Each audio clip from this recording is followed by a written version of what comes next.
Hi hello ನಮಸ್ಕಾರ, ಎಲ್ಲರೂ ಹೇಗಿದ್ದೀರಿ? ಚೆನ್ನಾಗಿದ್ದೀರಂತ ಭಾವಿಸ್ತೀನಿ. ನಾನು ಕೂಡ ಚೆನ್ನಾಗಿದ್ದೀನಿ. ನಾನಿವತ್ತು ನಿಮಗೆಲ್ಲ ಮಿರ್ಚಿ ಚಟ್ನಿ ಕುಟ್ಟುವುದು ಹೇಗೆ ಅಂತ ತೋರಿಸ್ಕೊಡ್ತೀನಿ, ಬನ್ನಿ. ಮೊದಲಿಗೆ ಇಲ್ಲಿ 10ರಿಂದ 5 ಮಿರ್ಚಿಯನ್ನು ತೆಗೆದುಕೊಂಡಿದ್ದೀನಿ. ನಂತರ ಸಣ್ಣದಾಗಿ ಚಿಕ್ಕ ಚಿಕ್ಕ ಪೀಸ್ಗಳನ್ನ ಮಾಡಿಕೊಂಡಿದ್ದೀನಿ. ಇದನ್ನು ಗ್ಯಾಸ್ ಮೇಲೆ ಒಂದು ಪಾತ್ರೆಯನ್ನಿಟ್ಟು ಅದರಲ್ಲಿ ಈ ಚಿಕ್ಕ ಚಿಕ್ಕ ಮಾಡಿದಂಥ ಮಿರ್ಚಿಯನ್ನು ಹಾಕಿ 4 ಟೇಬಲ್ ಸ್ಪೂನ್ ಆಯಿಲನ್ನು ಹಾಕಿ ಚೆನ್ನಾಗಿ ಹುರಿದುಕೊಳ್ಳಿ.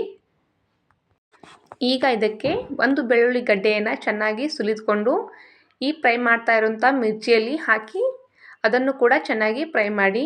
ನಂತರ ಇದಕ್ಕೆ ಒಂದು 4-5 ಕಾಳುಗಳನ್ನು ಅಂದರೆ ಶೇಂಗಾದ ಕಾಳುಗಳನ್ನ ಹಾಕಿ ಚೆನ್ನಾಗಿ ಫ್ರೈ ಮಾಡ್ತಾಯಿರಿ. ಶೇಂಗಾದ ಕಾಳುಗಳನ್ನ ಯಾಕೆ ಹಾಕ್ತಾಯಿದ್ದೀನಿ ಅಂದರೆ, ಖಾರ ಜಾಸ್ತಿ ತಿನ್ನಲ್ಲಪ್ಪ ನಾವು, ಸಪ್ಪ ತಿಂತೀವಿ ಅನ್ನೋ ಅವ್ರಿಗೆ ಶೇಂಗಾದ ಕಾಳುಗಳನ್ನ ಸೇರಿಸ್ಬೇಕು. ಇಲ್ಲ ನಾವು ಖಾರ ಜಾಸ್ತಿ ತಿಂತೀವಿ ಅಂದರೆ ಶೇಂಗಾದ ಕಾಳುಗಳನ್ನ ಹಾಕಬಾರ್ದು. ನೆಕ್ಸ್ಟು ಇದಕ್ಕೆ 1 ಟೇಬಲ್ ಸ್ಪೂನ್ ಜೀರಿಗೆ ಹಾಗೂ ಹುರಿದಿಟ್ಟುಕೊಂಡಂತಹ ಎಲ್ಲ ಪದಾರ್ಥವನ್ನು ಮಿಕ್ಸಿ ಜಾರ್ಗೆ ಹಾಕ್ತಾಯಿದ್ದೀನಿ ನೋಡಿ ಇಲ್ಲಿ ನಾನೀಗ. ನಂತರ ಇದನ್ನು ಸ್ವಲ್ಪ ಇದಕ್ಕೆ ಬೆಲ್ಲವನ್ನು ಹಾಕಿ ಹಾಗೂ ರುಚಿಗೆ ತಕ್ಕಷ್ಟು ಉಪ್ಪನ್ನು ಹಾಕಿ ಇಲ್ಲಿ ಇದಕ್ಕೆ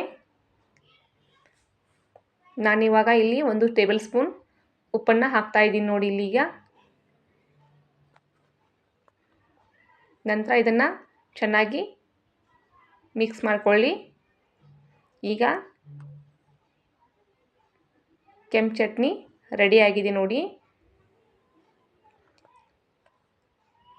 ಬಿಸಿ ಬಿಸಿ ಜೋಳದ ರೊಟ್ಟಿ ಜೊತೆ ಕೆಂಪು ಚಟ್ನಿ ತುಂಬ ರುಚಿಯಾಗಿರುತ್ತೆ ಫ್ರೆಂಡ್ಸ್. ನೀವು ಕೂಡ ನಿಮ್ಮ ಮನೆಯಲ್ಲಿ ಒಮ್ಮೆ ಟ್ರೈ ಮಾಡಿ.